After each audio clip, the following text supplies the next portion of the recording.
Guys, मैं आप देख रहे हैं world real reaction YouTube channel. तो चलते हैं आज की वीडियो स्टडी IQ आईएएस की वीडियो। मैं इसको काफ़ी फॉलो करता हूँ, इस चैनल को भी बहुत बड़ा प्लेटफॉर्म है इंडिया का। Why Pakistani now love India success, India versus Pakistan. तो मैं भी बताऊंगा अपना पॉइंट ऑफ व्यू। मैं इंडिया को इस वक्त अच्छा क्यों मानता हूँ, अच्छा क्यों गर्दानता हूँ। लव समझ वो भी इसी जुमरे में आता है। तो देखते हैं पहले वीडियो, फिर देते हैं इस पर मजीद अपनी बातचीत भी करेंगे, रिएक्शन भी। स्टडी IQ IAS अब तैयारी हुई affordable. India is the first country to land on South Pole, which is so much big news. Point है, इंडिया हमसे तकरीबन 100 साल आगे है। एक उनका एजुकेशन लेवल अच्छा है हमारे से, ठीक है। दूसरा ये है कि वो हमारा उनसे ना कंपैरिजन ही नहीं बनता। वो शोबिज में हमारे से आगे हैं, मेडिकल फील्ड में, इंजीनियरिंग फील्ड में। इंडिया हमसे बहुत आगे है, थोड़ा सा आगे नहीं है। पहले हमसे इंडिया पीछे था, अभी हमसे बहुत आगे चला गया है। इंडिया की सैटेलाइट चांद तक तो क्या मरीज पे भी लैंड कर सकती है। यहाँ आप देख सकते हैं कि कैसे पाकिस्तान के लोग अपनी खुद की सरकार के ऊपर तंज कसते हुए भारत को शाबाशी देते नजर आ रहे हैं। वो पाकिस्तान के कोलैप्स और इंडिया के राइजिंग स्टेचर को कंपेयर करते दिखाई पड़ रहे हैं, और ऐसा 75 साल में पहली बार हुआ है।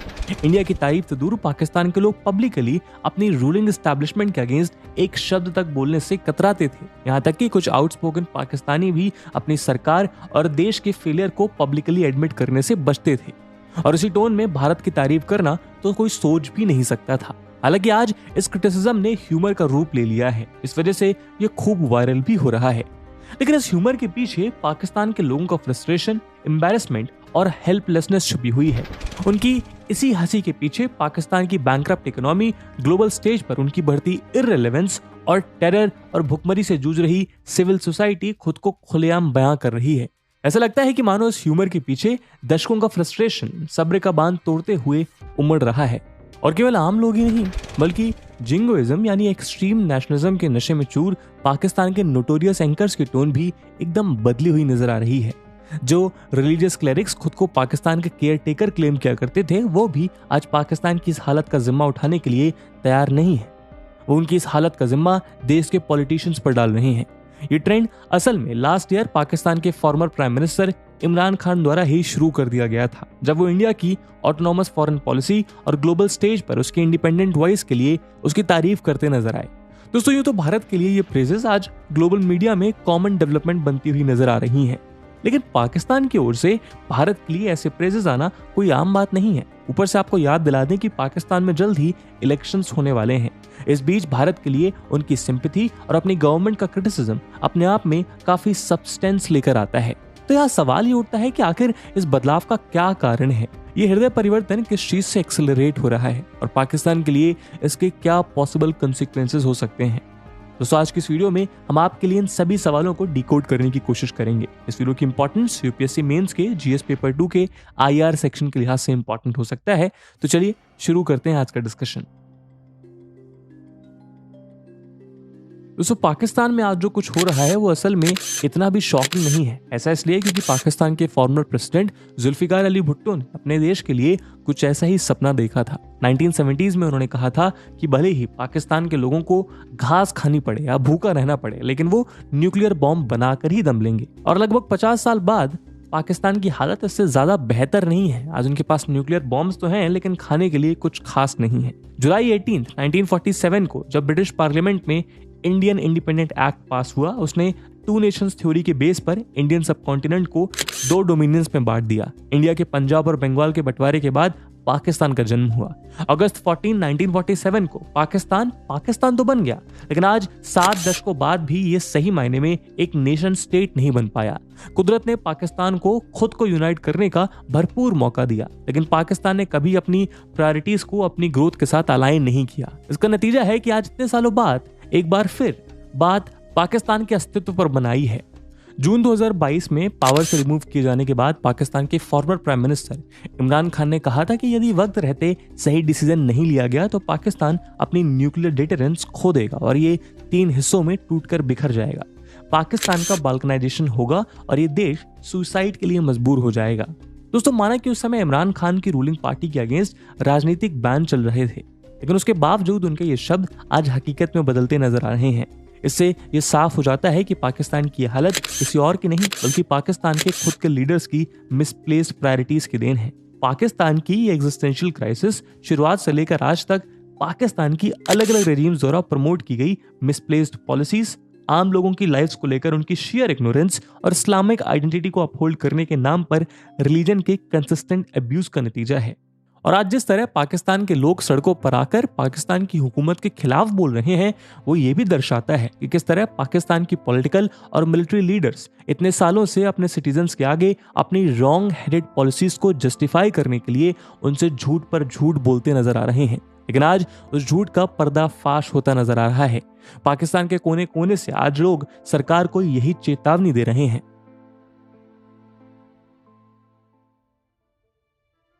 आपको बता दें कि पाकिस्तान के एडमिनिस्ट्रेटिव यूनिट्स की बात करें तो इसमें 4 प्रोविंसेस और इस्लामाबाद की कैपिटल टेरिटरी शामिल है। इसके 4 प्रोविंसेस में सबसे पहले खैबर पख्तूनख्वा की ट्राइबल बेल्ट आती है जो अफगानिस्तान को बॉर्डर करती है, फिर बलूचिस्तान जो ईरान के साथ बाउंड्री शेयर करती है, और फिर सेंट्रल रीजन में सिंध और पंजाब आते हैं जो भारत के साथ बॉर्डर साझा करते हैं। इसके अलावा वो रीजन जिसे पाकिस्तान सो कॉल्ड आजाद कश्मीर बोलता है और गिलगित बाल्टिस्तान 2 ऐसी टेरिटरीज हैं जिनको पाकिस्तान ने इलीगली ऑक्युपाई कर रखा है। यूं तो ये सभी रीजन्स पॉलिटिकली पाकिस्तान के एडमिनिस्ट्रेटिव कंट्रोल के अंडर आते हैं, लेकिन ये सब अपने आप में बेहद डिस्टिंक्ट रीजन्स हैं। यहाँ रहने वाले लोग अपनी अलग अलग लैंग्वेजेस और एथनिसिटी फॉलो करते हैं। इन रीजन्स की एथनिक आइडेंटिटी और उनके बलबूते पर पनप रही सेपरेटिस्ट फोर्सेस ने पाकिस्तानी पॉलिटिक्स और मिलिटेंसी को बड़े लेवल पर इन्फ्लुएंस किया है। जैसा कि हम जानते हैं, पाकिस्तान की बुनियाद अब से कई दशकों पहले 2 नेशन थ्योरी के बेस पर रखी गई है। इस थ्योरी का जिक्र सैयद अहमद खान ने 1887 में लखनऊ में एक पब्लिक मीटिंग के दौरान सबसे पहली बार किया था, जब उन्होंने कहा कि हिंदूज और मुस्लिम्स 2 डिफरेंट नेशंस को बिलोंग करते हैं। इसके बाद मार्च 1940 में मुस्लिम लीग के लाहौर सेशन में मोहम्मद अली जिन्ना ने पाकिस्तान रेजोल्यूशन में इस थ्योरी को डिटेल में डिस्कस किया। उनका कहना था कि मुस्लिम्स कोई माइनॉरिटी नहीं है, वो अपना खुद का देश डिजर्व करते हैं और इसीलिए उनका एक अलग होमलैंड, एक टेरिटरी और एक स्टेट होना चाहिए। खैर, उस दौर में कई दिग्गज पर्सनालिटीज ने इस थ्योरी को सपोर्ट किया तो कई ने इसकी खूब निंदा भी की। लेकिन वो जो भी हो, आज एक नेशन स्टेट के तौर पर पाकिस्तान का फेलियर उस 2 नेशन थ्योरी की लिमिटेशंस को साफ साफ बयां करता है। पाकिस्तान का फेलियर दिखाता है कि कैसे दुनिया के किसी भी कोने में कोई भी देश केवल रिलीजन के बेसिस पर सर्वाइव नहीं कर सकता। करप्ट पॉलिटिशियंस, क्रम्बलिंग इकोनॉमी और सोशियो इकोनॉमिक फॉल्ट लाइन से घिरा हुआ देश केवल रिलीजन के बेसिस पर यूनिफाई नहीं किया जा सकता। इसलिए आज कई एक्सपर्ट्स कहते हैं कि शायद पाकिस्तान ने सही मायने में एक नेशन स्टेट के आइडिया को कभी अडॉप्ट ही नहीं किया। पाकिस्तान की 2 नेशन थ्योरी को पहला मेजर जॉल्ट 1971 में लगा, जब ईस्ट पाकिस्तान ने खुद को पाकिस्तान से आजाद घोषित करके बांग्लादेश को जन्म दिया। ईस्ट और वेस्ट पाकिस्तान के बीच इस बंटवारे का कारण रिलीजन नहीं था, क्योंकि ये दोनों ही मुस्लिम डोमिनेटेड रीजन्स थे, बल्कि इसका कारण इनकी सोसाइटी के वो डीप डिफरेंसेस थे जो अलग अलग लैंग्वेज और कल्चर के रूप में यहाँ पनप रहे थे। पाकिस्तान को इस चीज का रियलाइजेशन 1971 में भली भांति हो चुका था, जब जनरल AK नियाजी द्वारा लेड पाकिस्तानी फोर्सेस ने 3 मिलियन से भी ज्यादा बंगाली मुस्लिम्स का कत्लेआम किया था। खैर, आज बांग्लादेश तो समय की सभी बाधाओं को हटाकर लगभग हर सोशो इकोनॉमिक पैरामीटर में पाकिस्तान से आगे खड़ा है, लेकिन पाकिस्तान में इतने सालों बाद भी कुछ खास बदला नहीं है। Pakistani society dominant ethnic groups यानी पंजाबी, सिंधी, बलूच, पाश्तून्स और मुहाजिर के बीच कोई भी ऐसा एथनिक ग्रुप नहीं है जो एक दूसरे के साथ कॉम्पैटिबल हो। बलूच और पाश्तून्स ने 1947 में ही पाकिस्तान का हिस्सा बनने से इनकार कर दिया था। ऊपर से 7 से भी ज्यादा दशकों की एथनिक क्लेंजिंग उनके बीच की दूरियों को और भी ज्यादा इंटेंसिफाई करती है। जहां एक ओर इस नेशन के फैब्रिक डिवीजन को एथनिक डिवीजन्स चीर रहे थे, वहीं दूसरी ओर करप्शन और एक्सट्रीमिज्म भी बहुत तेजी से इंटेंसिफाई हो रहा था। एडमिनिस्ट्रेटिव फेलियर और वेलफेयर की इनएफिशिएंसी को छुपाने के पाकिस्तान की लास्ट 2 जनरेशंस के अंदर नफरत का जहर घोला जा रहा था। इसका नतीजा है कि आज सुन्नी मेजोरिटी मुस्लिम्स पाकिस्तान के बाकी सभी मुस्लिम जैसे अहमदियास, खोजास, बोहरा, स्माइल और शिया को काफिर्स कहते हैं। ये सभी सोशल डिविजन्स और उसके ऊपर पॉलिटिकल, इकोनॉमिक और एडमिनिस्ट्रेटिव फेलियर किसी भी स्ट्रॉन्ग से स्ट्रॉन्ग सोसाइटी को तोड़ कर रख सकते हैं। पर यहाँ तो बात पाकिस्तान की है, जो शुरुआत से ही बहुत ही फॉल्ट लाइन से घिरा हुआ था। यहाँ आपको याद दिला दें कि USSR को USA ने किसी मिलिट्री वॉरफेयर में नहीं हराया था, बल्कि USSR की खुद की failed economy, poverty, ethnic tensions और पुअर सोशल कंडीशंस उसके फेट को ले डूबी थी। इन्हीं इंस्टेबिलिटीज के चलते वो 15 हिस्सों में टूटा था। उसी तरह आज पाकिस्तान अपने 63% इलिटरेसी रेट, ना के बराबर development, poor infrastructure spending, sky high inflation और अनयूजुअल लोन्स के साथ एक टिकिंग टाइम बॉम्ब बनता जा रहा है, जिसके सिम्टम्स आज हमें पाकिस्तान के कोने कोने में दिखाई पड़ रहे हैं। यही कारण है कि आज पाकिस्तान का चप्पा चप्पा उससे अलग होने की मांग कर रहा है। आइए इसको एक एक करके देखते हैं। दोस्तों, पाकिस्तान और अफगानिस्तान के बॉर्डर पर लाई करने वाला पाश्तून डोमिनेटेड खैबर पख्तूनख्वा पाकिस्तान का सबसे फ्रेजाइल और वायलेंट रीजन है। असल में 1893 में ब्रिटिश ऑफिसर मॉर्टाइमर ड्यूरेंट ने ब्रिटिश इंडिया और अफगानिस्तान का बॉर्डर डिमार्केट करते हुए इस रीजन की डोमिनेंट पाश्तून कम्युनिटी को 2 हिस्सों में बांट दिया। पाकिस्तान के खैबर पख्तूनख्वा और नॉर्दर्न बलूचिस्तान में पाश्तून मेजोरिटी में कंसंट्रेटेड हैं। पाकिस्तान की पॉपुलेशन में पाश्तून कुल 18% है, जबकि अफगानिस्तान उनकी पॉपुलेशन का 40% कॉन्स्टिट्यूट करता है। पाकिस्तान में मौजूद पाश्तून कम्युनिटी अफगानिस्तान के साथ यूनाइट होने की मांग करती है। वहीं दूसरी ओर आज तालिबान का सिक्का भी पाश्तून नेशनलिज्म के बेसिस पर चलता है। तालिबान का कहना है कि ब्रिटिशर्स ने 19th सेंचुरी के एंग्लो अफगान वॉर में ग्रेटर अफगानिस्तान से उसका एक मेजर हिस्सा छीन लिया। यही कारण है कि अफगानिस्तान में तालिबान और पाकिस्तान में रह रहे पाश्तून्स ड्यूरेंट लाइन को अपना लेजिटिमेट बॉर्डर नहीं मानते हैं। ये बॉर्डर डिस्प्यूट आज भी इन दोनों देशों के रिलेशंस का सबसे बड़ा थॉर्न है।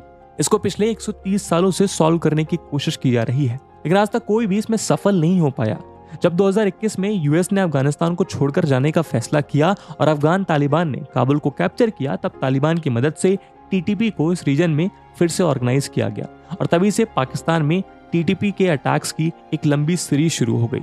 हाल ही में ये टेंशन इतनी बढ़ गई है कि पाकिस्तान ने अफगान रेफ्यूजीज को अपने यहाँ से एक्सपेल कर दिया है। अफगान तालिबान और टीटीपी के लिंकेजेस खैबर पख्तूनख्वा और फेडरली एडमिनिस्ट्रेटेड ट्राइबल एरियाज यानी FATA में पाकिस्तान की स्टेबिलिटी के लिए एक बड़ा खतरा बन रहे हैं। एक्सपर्ट्स का मानना है कि देश में इंस्टेबिलिटी बढ़ाकर अपनी सभी डिमांड्स पर एग्री करवाने का इससे अच्छा मौका टीटीपी को कभी नहीं मिल सकता। यूं तो उनकी डिमांड समय समय पर बदलती रहती है और ये वायलेंस का सहारा लेकर उनको पूरा करने की कोशिश करती हैं, लेकिन इस बार इनकी 2 मेजर डिमांड्स हैं। पहला, ये चाहते हैं कि पाकिस्तान आर्मी खैबर पख्तूनख्वा रीजन में अपनी प्रेजेंस रिड्यूस करे और दूसरा, FATA और खैबर पख्तूनख्वा का कॉन्स्टिट्यूशनल मर्जर रिजर्व कर दिया जाए। इन दोनों ही डिमांड्स के थ्रू टीटीपी इस रीजन पर अपना कंट्रोल स्ट्रेंथन करना चाहती हैं। यदि ऐसा होता है तो ये रीजन पाकिस्तान से अलग होने के साथ साथ ट्रांसनेशनल टेररिज्म का एक स्ट्रॉन्ग हब में तब्दील हो सकता है। अब बलूचिस्तान की बात करें तो ये पाकिस्तान का आधा लैंडमास कवर करता है। यहाँ मुख्य तौर पर बलूच एथनिक ग्रुप रिसाइड करता है, जो पाकिस्तान के साथ साथ ईरान और अफगानिस्तान में भी पाए जाते हैं। वैसे तो बाकी पाकिस्तान की तरह मेजोरिटी बलूचीज सुन्नी मुस्लिम्स हैं, लेकिन एथनिकली और कल्चरली बलूचीज खुद को पाकिस्तान के दूसरे एथनिक ग्रुप से अलग मानते हैं। वो अपनी इसी सेपरेट आइडेंटिटी और ट्राइबल लॉयल्टी के बेसिस पर अपने सेपरेट स्टेटहुड की डिमांड करते आए हैं। इसीलिए वो रिलीजियस लिंकेजेस को उतनी तवज्जो नहीं देते। इस बलूच इंसर्जेंसी की शुरुआत 1948 में ही हो चुकी थी, जब इस प्रोविंस को जबरदस्ती पाकिस्तान का हिस्सा बनाया गया। बंदूक की नोक पर जून 1948 तक बलूचिस्तान पाकिस्तान का फुल फ्लेज्ड प्रोविंस तो बन गया, लेकिन इस फोर्सफुल एनेक्सेशन ने बलूचिस्तान में सेपरेटिज्म की आग को हमेशा के लिए जला दिया और इस्लामाबाद ने हमेशा से ही इंसर्जेंसी को फोर्सफुली क्रश किया। इस इंसर्जेंसी का लेटेस्ट फेज 2003 में शुरू हुआ, जिसमें हमने इन गुरिल्ला अटैक्स का सबसे इंटेंस फॉर्म देखने को मिल रहा है। इस बार इनकी इस इंटेंस इंसर्जेंसी का टारगेट पाकिस्तान के अलावा एक और अन्य नया एक्टर है। जी हाँ, हम बात कर रहे हैं चाइना की। इस रिच रिसोर्सफुल रीजन में चाइना के एम्बिशियस प्लान्स बलूच लोगों के लाइवलीहुड की कॉस्ट पर बिल्ड किए जा रहे हैं और ये उनको बिल्कुल भी गवारा नहीं है। ऊपर से बलूच सेपरेटिस्ट ये दावा करते हैं कि यहाँ पाकिस्तान और चाइना का क्लोज इन्वॉल्वमेंट उनके इंडिपेंडेंस मूवमेंट को कमजोर करने की साजिश है। उनका कहना है कि पाकिस्तान ग्वादर और बलूचिस्तान के दूसरे कोस्टल एरियाज को एक चाइनीज स्ट्रॉन्ग होल्ड में तब्दील करना चाहता है। ऐसी मिलिट्री प्रेजेंस यहाँ चाइनीज डोमिनेंस को एस्टैब्लिश करने के साथ साथ बलूचिस्तान के सेपरेटिस्ट मूवमेंट को क्रश करने के लिए यूज की जा सकती है। इन्हीं सब कारणों की वजह से बलूचिस्तान में एक सेपरेट नेशन की डिमांड इंटेंसिफाई होती जा रही है।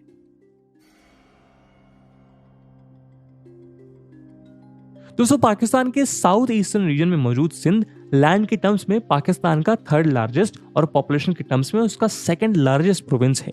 ये वेस्ट और नॉर्थ वेस्ट में बलूचिस्तान, नॉर्थ में पाकिस्तानी पंजाब, ईस्ट में इंडिया के गुजरात और राजस्थान और साउथ में अरेबियन सी को बॉर्डर करता है। हाल ही में सिंध की सड़कें सिंध बनेगा सिंधु देश के नारे से गूंजी हैं, यानी पाकिस्तान के एक और प्रोविंस की हवाएं पाकिस्तान से अलग होने की मांग कर रही हैं। 1947 में जब पार्टीशन हुआ तो पंजाब और बंगाल की तरह इंटेंस ब्लडशेड और वायलेंस सिंध के पार्टीशन एक्सपीरियंस का बड़ा पार्ट नहीं बना।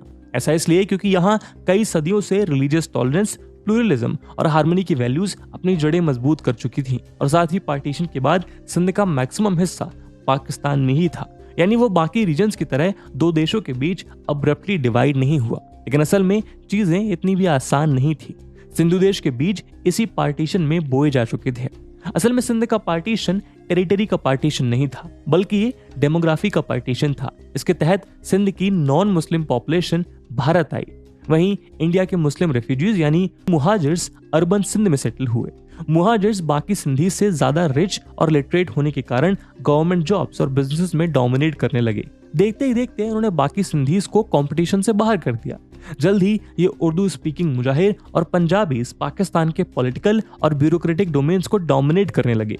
इससे अर्बन सेंटर्ड मुहाजिर्स को प्रेफरेंशियल ट्रीटमेंट मिलने लगा और रूरल सिंधीज और पिछड़ गए। सिंधी सोसाइटी में डिविजन्स क्रिएट होने लगे। सिंधीज के रिसोर्सेज को मुहाजिर्स और पंजाबीज द्वारा एक्सप्लॉइट किया जाने लगा। और तो और सिंध पाकिस्तान का 63% रेवेन्यू जनरेट करता है, लेकिन देश को चलाने की एक्स्ट्राऑर्डिनरी पावर्स पंजाब के पास हैं, जिसकी 65% पॉपुलेशन आर्मी को कॉन्स्टिट्यूट करती है। डेमोग्राफिक और इकोनॉमिक डिस्क्रिमिनेशन के साथ साथ यहाँ सिंधीज की लैंग्वेज को भी ड्यू ट्रीटमेंट मिलता है। ऊपर से पाकिस्तानी गवर्नमेंट ने उर्दू को पाकिस्तान की नेशनल लैंग्वेज घोषित कर अपनी एथनिक माइनॉरिटीज के ऊपर थोप दिया, यानी पाकिस्तान ने अपने प्रोविंसेस पर एक मोनोलिथिक नेशनल आइडेंटिटी इंपोज करने की कोशिश की। सिंधीज का कहना था कि पाकिस्तान का ऑनस्लॉट उनके कल्चर, लैंग्वेज और प्लूरलिस्टिक वैल्यू पर खतरा बनकर मंडरा रहा है और इसी के साथ सिंध में एथनिक मोबिलाइजेशन की शुरुआत हुई। तो यही सब कारण थे कि सिंधीज 1947 से ही अपने एक सेपरेट होमलैंड की डिमांड कर रहे थे। इन्हीं सर्कमस्टेंसेस के बीच सिंध की पॉलिटिकल पार्टीज एक सेपरेट सिंध स्टेट सिंधु देश की डिमांड्स उठाती रहीं। लेकिन इस मूवमेंट को पहली बार Sindhi nationalist leader GM Syed और पीर अली मोहम्मद रश्दी ने 1970s में कंसोलिडेट। वो कहते थे कि ये सिंधीज को पंजाबी मुहाजिर इंपीरियलिज्म से लिबरेट करना चाहते हैं।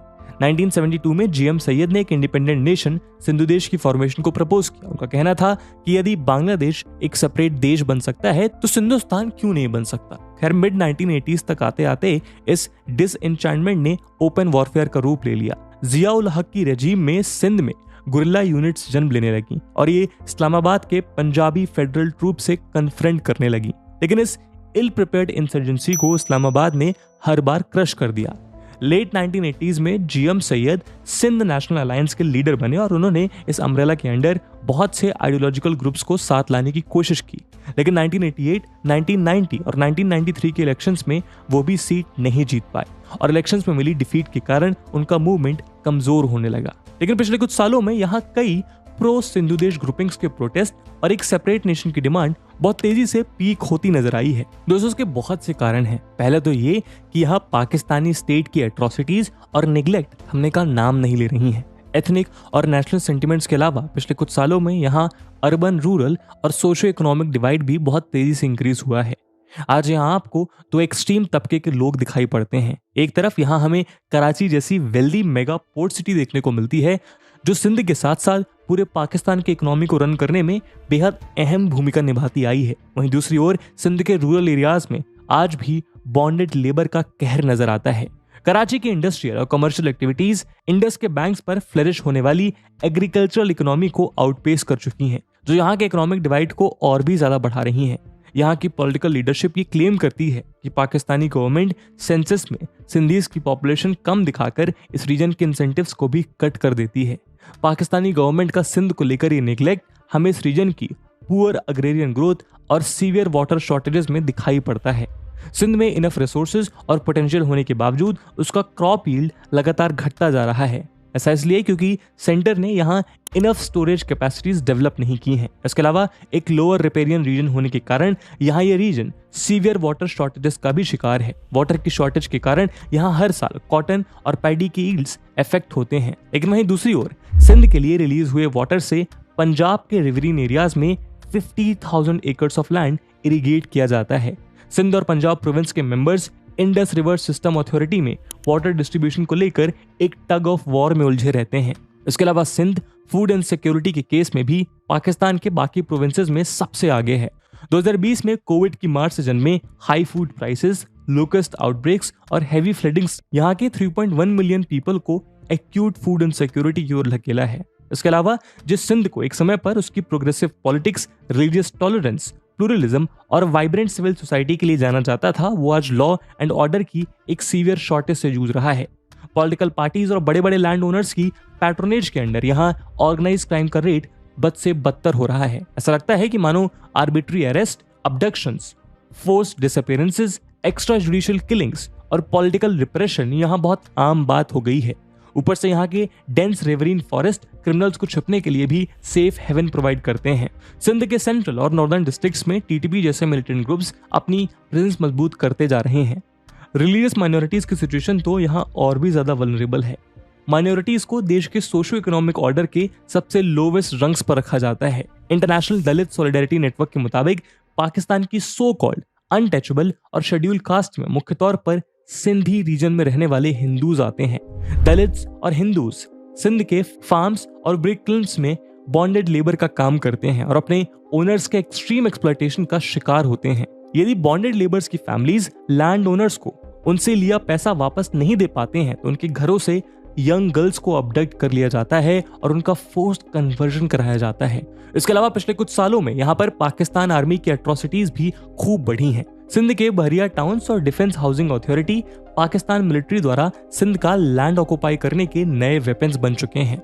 असल में होता यह है कि पाकिस्तानी आर्मी यहाँ के लोकल्स को टेररिज्म, रिसोर्स एक्सप्लोरेशन या बाकी फेक चार्जेस पर अरेस्ट करती हैं और उनका इतना टॉर्चर करती हैं कि वो फोर्स्ड माइग्रेशन के लिए मजबूर हो जाते हैं। पुलिस किसी भी टाइम लोकल्स के घरों को रेड करती हैं, उनकी बिलोंगिंग्स और घर के लोगों को डिटेन करके ले जाती हैं और फिर महीनों महीनों तक लोगों का पता नहीं चलता है। साथ ही विलेजर्स को उनका लैंड बहुत कम कीमत पर सेल करने के लिए मजबूर किया जाता है और तो और इस लैंड को 2500% ज्यादा प्राइस तक लैंड डेवलपर्स को बेच दिया जाता है। लोकल्स के मुताबिक उनके हजारों सालों के इतिहास का ये वर्स्ट कॉलोनियल ऑक्यूपेशन है। वो कहते हैं कि पाकिस्तानी आर्मी उनके सभी रिसोर्सेज जैसे कि गैस, ऑयल, कोल, वाटर, आइलैंड, लैंड और जॉब्स पर कब्जा करना चाहती हैं। लेकिन इससे भी ज्यादा कंसर्निंग बात यह है कि इन एक्वायर्ड लैंड्स का एक मेजर पोर्शन चाइना को गिफ्ट करने के लिए यूज होता है। उनके लोकल लीडर्स के मुताबिक चाइना को उनकी नेचुरल रिसोर्सेज, इंडस्ट्री और फार्मलैंड्स को एक्सप्लॉइट करने की खुली आजादी दी गई है।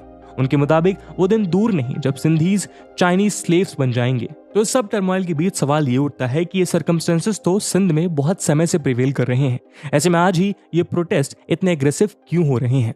यहाँ पहली बात तो ये है कि सोशल मीडिया की मदद से लोकल्स आज अपनी बात दुनिया तक आसानी से पहुंचा पा रहे हैं, जिससे उनको ग्लोबल ऑडियंस के साथ साथ डायस्पोरा का भी सपोर्ट मिल पाता है।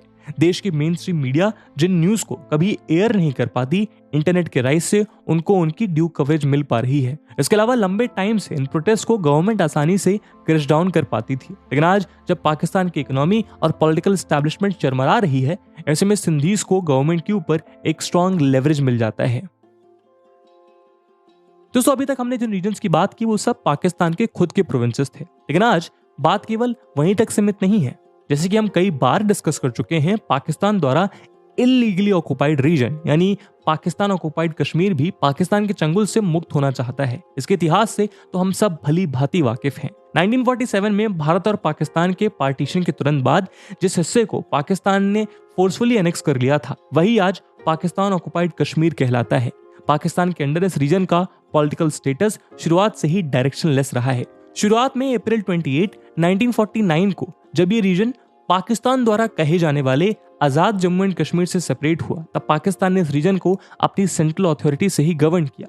1947 से 1970 तक पाकिस्तान ने गिलगिट एजेंसी और बाल्टिस्तान एजेंसी अलग अलग स्टैब्लिश करी। 1970 में जुल्फिकार अली भुट्टो ने नॉर्दर्न एरियाज काउंसिल को स्टैब्लिश किया और गिलगिट बाल्टिस्तान डायरेक्टली पाकिस्तान की फेडरल गवर्नमेंट के एडमिनिस्ट्रेशन के अंडर आ गया। इस समय इसे फेडरली एडमिनिस्ट्रेड नॉर्थ एरियाज का नाम भी दिया गया। 29 अगस्त 2009 को पाकिस्तान ने Gilgit Baltistan empowerment and self governance order pass किया। तब FANA का नाम बदलकर गिलगिट बाल्टिस्तान कर दिया गया और सेल्फ गवर्नेंस के नाम पर यहाँ एक इलेक्टेड लेजिस्लेटिव असेंबली स्टैब्लिश कर दी गई, जिसके तहत इसको so called self rule grant कर दिया गया। हालांकि गिलगित बाल्टिस्तान के लोगों के पास पाकिस्तानी पासपोर्ट्स और आइडेंटिटी कार्ड्स हैं, लेकिन आज भी पाकिस्तान के पार्लियामेंट और कॉन्स्टिट्यूशनल बॉडीज में इनका कोई रिप्रेजेंटेशन नहीं है। नेशनल इलेक्शंस में उनको वोट देने का राइट नहीं है। उनकी फ्रीडम ऑफ स्पीच और एक्सप्रेशन पर बंदिशें लगी हैं। यानी पाकिस्तान आज तक उनको एक सेकंड क्लास सिटीजन्स का दर्जा देता आया है। गिलगित बाल्टिस्तान के रिच रिसोर्सफुल रीजन को पाकिस्तान के पॉलिटिशियंस और आर्मी ऑफिसर्स ने चाइना समेत अपने फायदे के लिए खूब एक्सप्लॉइट किया और यहाँ के लोगों को लाइफ की बेसिक एमिनिटीज ने भी मजबूर कर दिया। और तो और यहाँ टूरिज्म से जनरेट होने वाली trekking fee, environmental protection fee, expedition and adventure fee federal government के द्वारा कलेक्ट की जाती है, लेकिन इसका कोई भी हिस्सा लोकल कम्युनिटीज के साथ साझा नहीं होता। पाकिस्तान कॉन्स्टिट्यूशन के 18th कॉन्स्टिट्यूशनल अमेंडमेंट के थ्रू उसके बाकी चारों प्रोविंसेस के पास उनके ऑयल, गैस, मिनरल्स, डैम्स और टूरिज्म की पावर्स प्रोविंसेस के पास ही मौजूद हैं और ये इनके फाइनेंशियल बेनिफिट्स एंजॉय कर पाते हैं, जबकि गिलगित बाल्टिस्तान कोई आज़ादी नहीं है और केवल नेचुरल रिसोर्सेज या इकोनॉमिक अपॉर्चुनिटी ही नहीं बल्कि पाकिस्तान ने इस रीजन की एथनिक और कल्चरल डाइवर्सिटी को भी एक्सप्लॉइट किया है। 1970s के बाद से पाकिस्तान ने यहाँ रहने वाले शिया, सुन्नी और इस्माइली सेक्ट्स में डिवीजन क्रिएट किया। पाकिस्तान की फेनेटिक पॉलिसीज ने यहाँ के लोगों के बीच सेक्टेरियन वायलेंस को जन्म दिया। दोस्तों, जैसा कि हमने अभी देखा, 1947 में यहाँ पर हुए रिबेलियन का एक मेन कारण ये था कि डोगरा रूलर्स के अंडर यहाँ की पॉपुलेशन के बीच सेंस ऑफ एलियनेशन प्रिवेल कर रहा था। लेकिन आज इतने सालों तक पाकिस्तान के रूल के अंडर रहने के बाद भी इस रीजन को एक एक्सट्रीम एलियनेशन और निगलेक्ट का शिकार होना पड़ रहा है।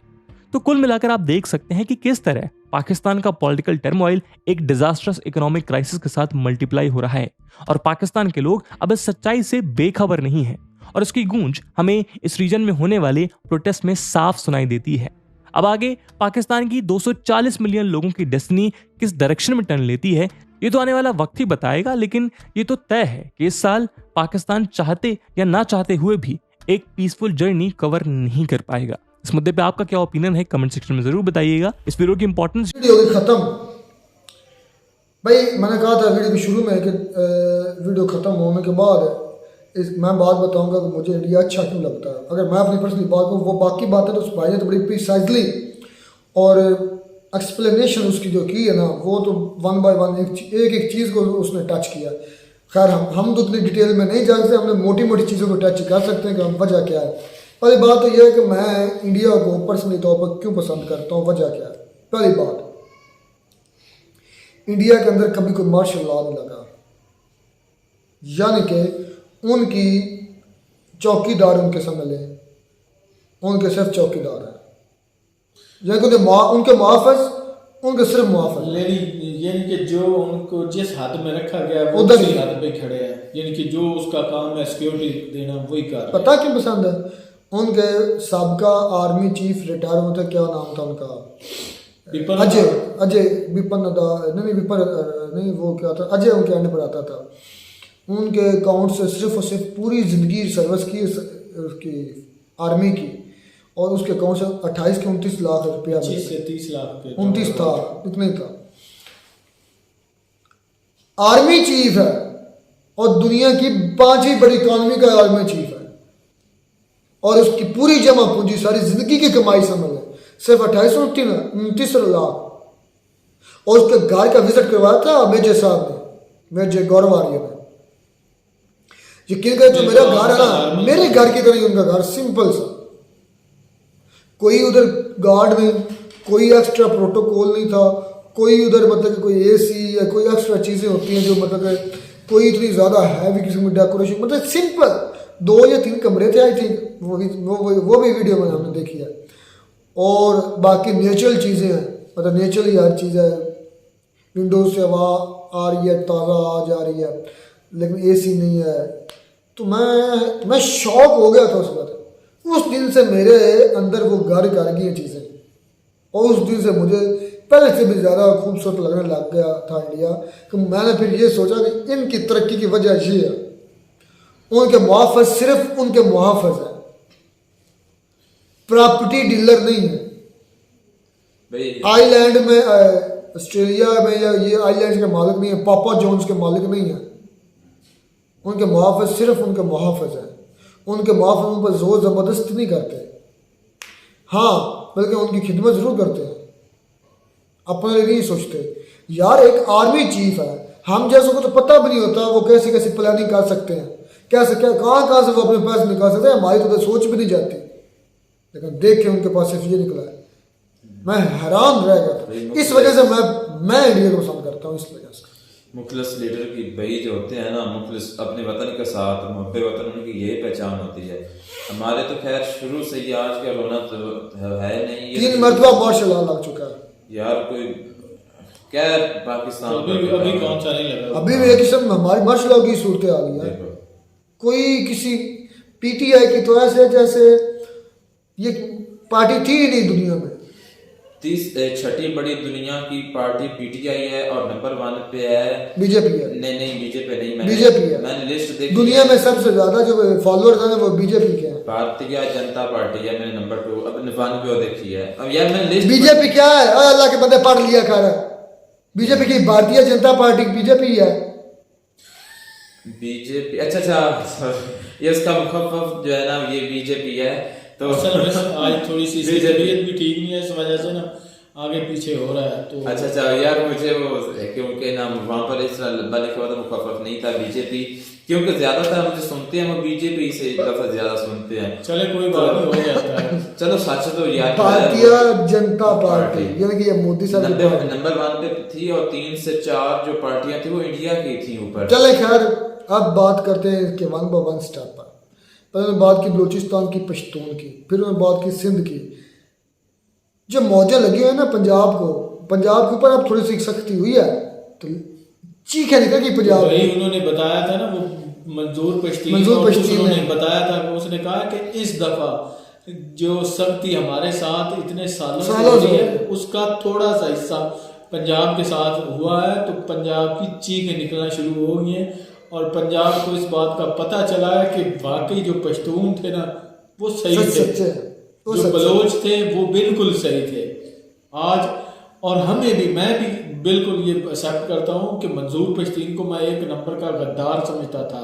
अल्ताफ उर्फ ताफू भाई जो लंदन में बैठे हुए हैं, मैं उसको सबसे गंदा इंसान समझता था। यकीन जाने लगता है उसका, पहले भी मैंने 2-4 दिन पहले भी एक वीडियो देखी है, उसने कहा है कि भाई मैं आर्मी के खिलाफ नहीं हूँ। वो कहता है कि मैं सिर्फ और सिर्फ उन चंद जर्नल्स और कर्नल्स उनके खिलाफ हूँ जो इस मुल्क का बेड़ा गर्क कर रहे हैं।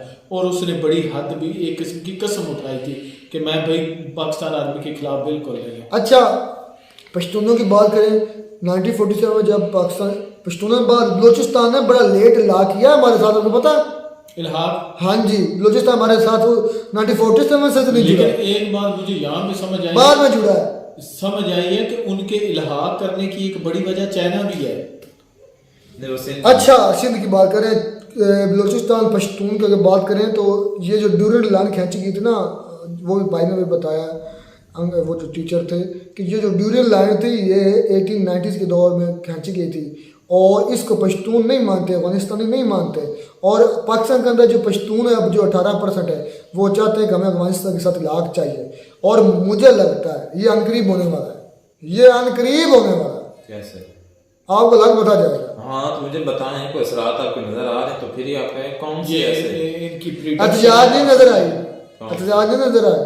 कहाँ पर हुआ है उनके साथ इलाक़ करने का, कहाँ पर हुआ मुझे बता, मुझे नहीं पता यार। मीडिया देखा करो यार, मैं देखता हूँ। और मजेदार के बाद फिर सोशल मीडिया देखा करो, मेन स्ट्रीम मीडिया पर, पाकिस्तान के मेन स्ट्रीम मीडिया पर ऐसी बातें नहीं आती। मैंने बहुत कम देखा हूँ, जस्ट टीवी पर देखा हूँ, मोबाइल पर तो मैं देखते ही हूँ। बात मुझसे ये है, मुझे लगता है जो पश्तून जितने हमसे उकताए हुए हैं ना वो अफगानिस्तान के साथ इलाक़ करें। ये सारे उकताए हुए कौन से, फिर सिंधी आ जाए, वो जो आप देख रहे हैं आज़ाद कश्मीर वाले, वो कौन से सुखी हैं, वो उनको कौन सी सहूलतें दी जा रही हैं। अच्छा सिंध के लोग दे रहे हैं, वो कॉलोनी है दूसरी उसकी चाइना की और बांध रहा है पूरा पाकिस्तान, बल्कि मैं तो कहता हूँ चाइना कॉलोनी है।